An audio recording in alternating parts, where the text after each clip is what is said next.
Hai, ketemu lagi dengan channel chemistry kita. Kali ini saya akan membahas soal asli UTBK Kimia untuk tipe A ya. Jadi ada beberapa tipe untuk UTBK Kimia 2019. Saya akan membahas tipe yang pertama.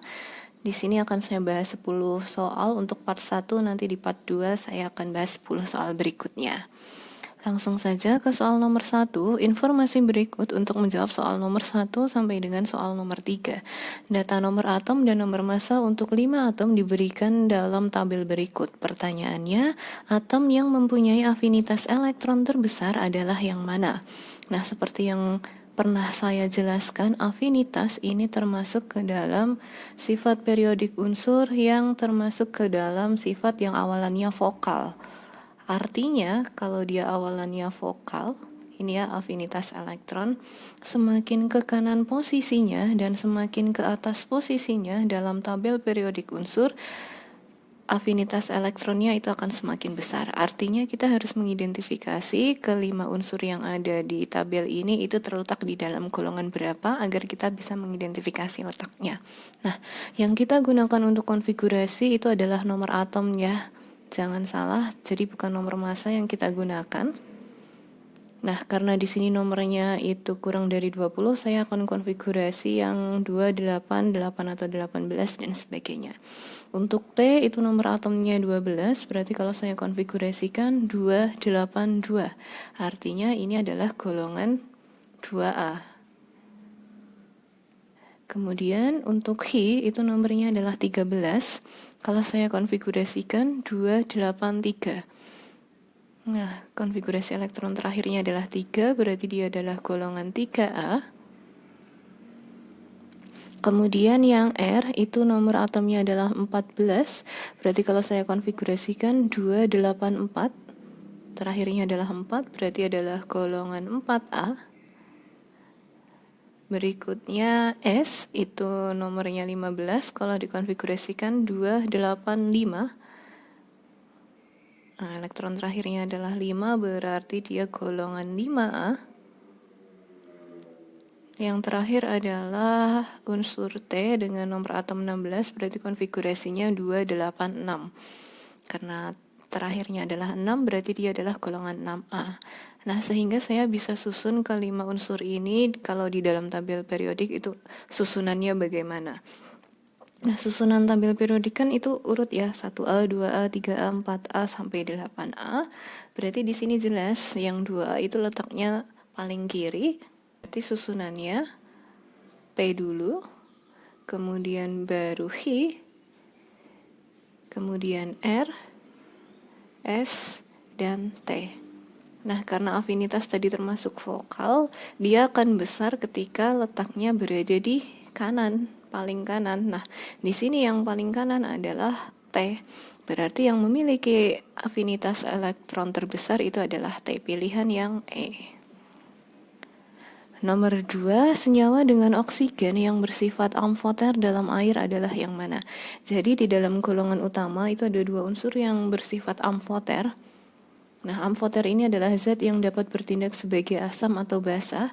Ada 2, yaitu berilium dengan nomor atom 4 dan aluminium dengan nomor atom 13. Nah, karena dari 5 unsur yang ada di tabel ini salah satunya ada yang bernomor 13, otomatis dia sebenarnya adalah aluminium. Dengan kata lain, karena dia aluminium, dia akan bersifat amfoter.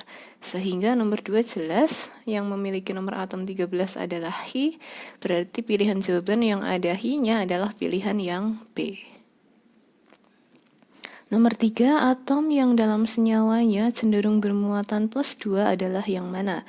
Berarti plus 2 itu adalah dimiliki suatu atom yang aslinya dia terletak ke dalam suatu logam. Nah, kalau dia bermuatan plus 2 artinya dia melepas 2 elektron. Nah, berarti kalau melepas 2 elektron itu adalah unsur yang berada di golongan 2A. Nah, dari hasil konfigurasi yang tadi, itu yang termasuk ke dalam golongan 2A itu adalah P. Ini ya, golongan 2A. Sehingga jelas nomor 3 jawabannya yang A. Nah, berikutnya nomor 4, jadi ini ada data digunakan untuk nomor 4 sampai dengan nomor 6. Pada percobaan ada suatu reaksi, Dalam suatu reaksi digunakan 100 ml KMnO4 0,1 molar dengan 100 ml H2C2O4 0,25 molar yang didapat dari pengenceran larutan H2C2O4 yang lebih pekat. Dalam reaksi redoks yang setara, jumlah elektron yang terlibat untuk setiap 2 mol MnO4 adalah yang mana? Oke, di sini kan yang ditanyakan adalah jumlah mol elektronnya ya. Nah, artinya dalam reaksi ini saya harus tahu dulu berapa sih jumlah elektron yang terlibat dalam reaksi redoks ini. Nah, karena soal ini sudah setara, untuk mengetahui berapa jumlah elektron yang terlibat, saya akan menyetarakan ulang. Nah, kita bisa menyetarakan ulang menggunakan metode Bilox saja yang lebih simpel, dengan syarat nanti kalau di soal itu sudah ada koefisien H plus, OH min, dan H2O silahkan dianggap tidak ada terlebih dahulu. Sehingga di reaksi saya tinggal menyisakan ini, C2O42 min plus MnO4 min, ini enggak ada ya, menjadi CO2 plus Mn2 plus. Nah, kita tentukan Biloxnya yang C2O42 min sama dengannya adalah negatif 2. Kemudian O itu Biloxnya selalu negatif 2, karena ada 4 berarti negatif 8. Nah, berarti ini berapa dikurangi 8 yang hasilnya negatif 2 itu adalah positif 6. Nah, 6 ini untuk C yang jumlahnya 2. Berarti kan ketika C-nya itu sendiri, itu dia nilainya adalah positif 3. Kemudian MnO4 min itu sama dengan ya min 1 ya. Kenapa min 1? Itu muatannya min 1 ini. Nah, ini ya. Kemudian Bilox O itu selalu negatif 2. Karena ada 4 berarti negatif 8. Nah, kemudian untuk Mn berapa dikurangi 8 yang hasilnya negatif 1 itu hasilnya adalah positif 7. Kemudian CO2 karena ini netral ya, tidak memiliki muatan berarti sama dengannya adalah 0. Kemudian Bilox O selalu negatif 2. Karena ada 2 berarti negatif 4. C-nya agar jadi 0 berarti positif 4. Kemudian Mn2 plus karena ini berupa ion, ion itu Bilox mengikuti muatannya berarti Biloxnya adalah positif 2. Nah, langkah berikutnya kita harus setarakan selain H dan O. Di sini ada C di sebelah kiri jumlahnya 2, tapi di sebelah kanan baru 1. Biar sama berarti di sini saya kali 2, Mn di kiri jumlahnya sudah 1, di kanan juga sudah 1. Nah, berikutnya kita tentukan unsur yang mengalami perubahan Bilox. Di sini yang mengalami perubahan Bilox ada C ke C dan ada Mn ke Mn. Nah, untuk C, tadi ketika jumlah C-nya 2 kan Biloxnya positif 6. Kemudian untuk Mn ini tadi positif 7 ya. Kemudian untuk C yang di CO2 tadi kan positif 4, untuk C yang jumlahnya 1 karena di sini koefisien 2 berarti saya kali 2 berarti plus 8. Nah, kemudian Mn2 plus itu Biloxnya adalah positif 2. Nah, untuk C itu Biloxnya berubah dari plus 6 ke plus 8 berarti naik 2, berarti saya tulis plus 2. Sedangkan Mn itu dari plus 7 ke plus 2 berarti dia turun 5, saya tulis min 5. Plus min menunjukkan adanya kenaikan atau penurunan Bilox ya. Nah, kemudian kita samakan perubahan Biloxnya, yang satu naik 2, yang satu turun 5 agar sama, berarti yang ini saya kali 5, kemudian yang bawah akan saya kali 2. Artinya nanti total yang terlibat atau total perubahan di sini adalah 10 kan? Nah, ini 10, yang satunya juga 10. Artinya angka 10 ini hasil perubahannya itu adalah jumlah elektron yang terlibat. Artinya ada 10 elektron yang terlibat. Nah, kita langsung saja kalau sudah tahu jumlah elektron yang terlibat, saya akan tulis persamaannya disertai dengan elektron berada di sebelah kiri dan kanan. Jadi kan aslinya untuk persamaannya itu kan ada elektron di sebelah kiri dan ada elektron di sebelah kanan kan. Cuman karena ada di kiri dan di kanan makanya dia dihilangkan, maka di reaksi yang asli di sini tidak terlihat berapa jumlah elektron yang terlibat. Nah, di soal tadi ada keterangan MnO4 itu sebesar 2 mol. Yang ditanyakan adalah jumlah elektron dari jumlah mol elektron ya. Nah, berarti kita bisa menggunakan perbandingan koefisien sih aslinya. Koefisien 2 nilai molnya 2. Kalau 10 berapa? Tentunya juga 10. Tapi kalau mau caranya, berarti mol elektron itu adalah koefisien elektron dibagi koefisien MnO4 dikali mol MnO4. Berarti 10 per 2 dikali 2, 2 dengan 2 bisa saya coret. Hasilnya adalah 10 mol. Sehingga nomor 4 jawabannya adalah yang D. Nomor 5, jika dalam pengenceran digunakan 5 ml larutan H2C2O4 pekat, konsentrasi larutan H2C2O4 pekat tersebut adalah berapa? Kata kuncinya adalah pengenceran. Jika di soal ada kata-kata pengenceran, rumus yang kita gunakan pasti M1 kali V1 sama dengan M2 kali V2. Siapa 1, siapa 2, bebas, yang penting kita konsisten. Di sini molaritas pertamanya saya gunakan konsentrasi yang ditanyakan ini. Volume pertamanya adalah 5, M2-nya nanti. Nah, di sini untuk H2C2O4 kan ada 0,25, volumenya adalah 100. Sehingga M1 itu sama dengan 0,25 dikali 100 dibagi 5. Ini sama saja 25 dibagi 5, hasilnya adalah 5 molar. Sehingga nomor 5 jawabannya adalah yang A. Selanjutnya, soal nomor 6, jika pada percobaan tersebut larutan H2C2O4 bereaksi, volume gas CO2 yang dihasilkan dalam keadaan standar adalah berapa? Standar itu adalah keadaan STP, standar temperature and pressure. Nah, seperti yang pernah saya jelaskan di bab stoikiometri, nah kita harus tahu kapan kita harus MRS, kapan harus perbandingan koefisien. Nanti jika nilai mol semua reaktan diketahui atau dapat dicari, silahkan MRS. Tapi kalau nilai mol reaktan hanya dapat diketahui atau dicari salah satu saja, silahkan menggunakan perbandingan koefisien. Nah, di sini yang bertindak sebagai reaktan ada C2O4 dan MnO4 ya. C2O4 2- itu ada dalam senyawa H2C2O4, sedangkan MnO4- itu ada dalam senyawa KMnO4. Kalau kita lihat di sini baik KMnO4 maupun H2C2O4 memiliki nilai volume dan molaritas. Artinya kita bisa mencari nilai molnya menggunakan rumus molaritas kali volume dalam satuan liter. Untuk KMnO4 molaritasnya adalah 0,1,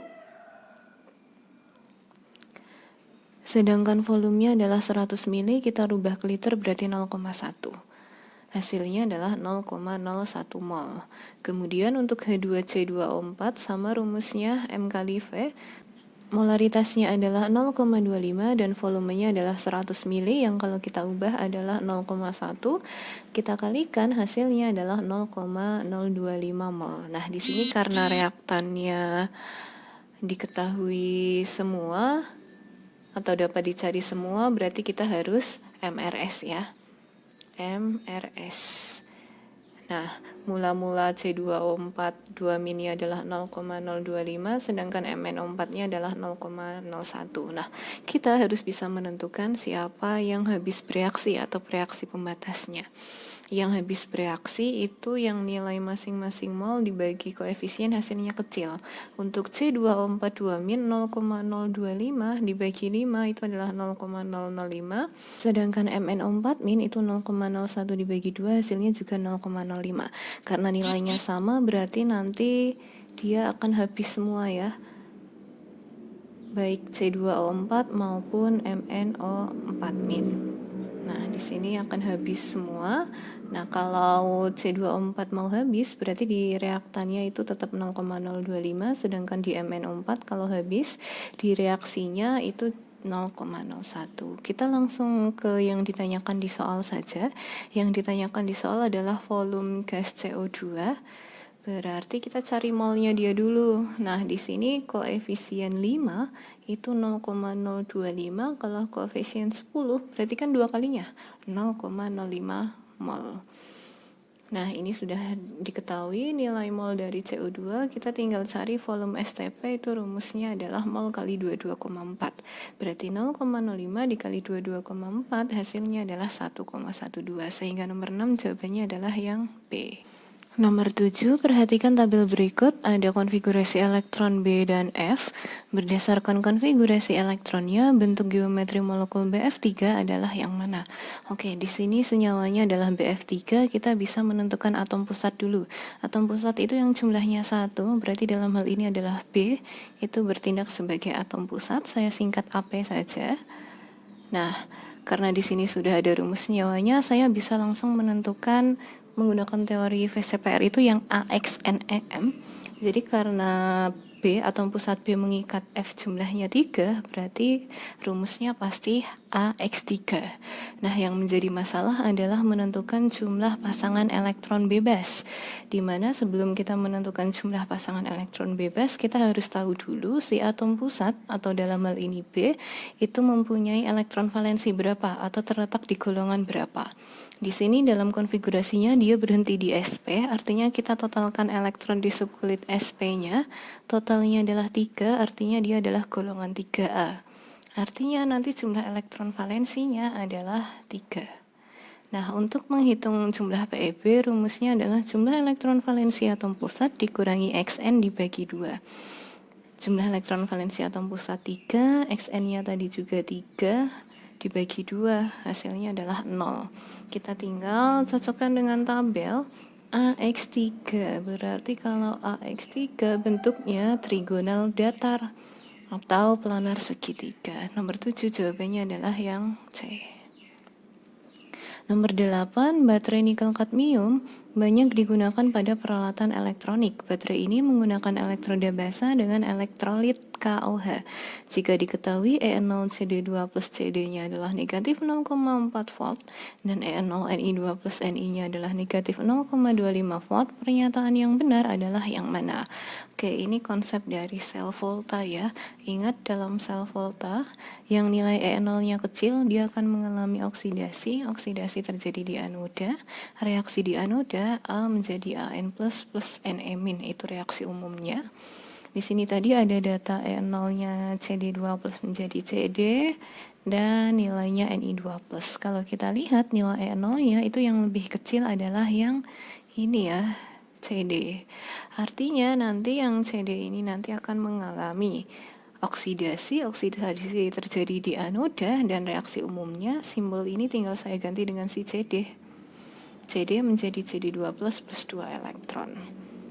Nanti yang di Ni itu kebalikannya ya, berarti dia akan mengalami reduksi terjadi di katoda, reaksi di katoda, Ni2 plus 2 elektron menjadi Ni. Kita tinggal analisis pilihan jawabannya, di sini kita harus mencari yang benar. Pilihan A, pada anoda terjadi reaksi CD2 plus menjadi CD. Tadi di anoda reaksinya CD menjadi CD2 plus, berarti ini salah ya karena terbalik. Kemudian pilihan B, pada katoda terjadi reaksi Ni menjadi Ni2+.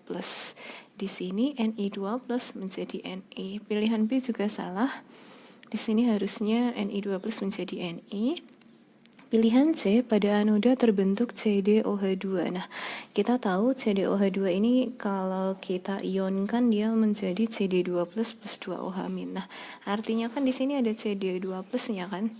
Nah, sama nih, terbentuk kan berarti hasil ada CD2 plus, sehingga nomor 8 jawaban yang benar adalah pilihan yang C. Nomor 9, di tepi pantai air mendidih pada suhu 100 derajat Celcius, sedangkan di pegunungan air mendidih pada temperatur lebih rendah daripada 100 derajat Celcius. Karena apa? Ini hubungannya dengan sifat koligatif larutan ya. Kenapa di pegunungan itu kalau kita memasak air sebelum 100 derajat itu bisa mendidih? Hubungannya dengan tekanan udaranya. Jadi nomor 9 ini jawabannya adalah yang D. Kenapa bisa lebih rendah di pegunungan? Karena tekanan udara di pegunungan itu lebih rendah daripada 1 atm. Terakhir, soal nomor 10, pengukuran tekanan P, suatu gas ideal sebagai fungsi suhu T pada volume tetap V, dilakukan pada berbagai volume yang berbeda, V1, V2, dan V3. Berdasarkan grafik berikut, dapat disimpulkan bahwa apa? Di sini ada kata-kata gas ideal, di mana kita tahu gas ideal itu rumus yang kita gunakan adalah PV/nRT, di mana P itu adalah tekanan, V adalah volume. Tekanan dan volume adalah dua hal yang saling berkebalikan, berbanding terbalik ya. Jadi kalau saya ambil garis ke sini, ini saya simbolkan P1. Yang ini saya simbolkan P2. Yang ini saya tarik garis. Nah, dia adalah P3. Sehingga terlihat di situ P1 lebih besar daripada P2, lebih besar daripada P3. Karena di sini pilihannya diminta dalam volume dan tekanan dan volume tadi adalah dua hal yang berbanding terbalik. Berarti tinggal kebalikannya saja. V1 lebih kecil daripada V2, lebih kecil daripada V3. Nomor 10, jawaban yang sesuai adalah pilihan yang A.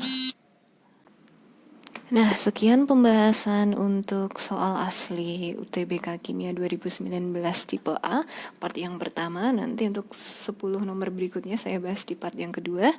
Jika ada yang mau ditanyakan, silahkan ditanyakan. See you.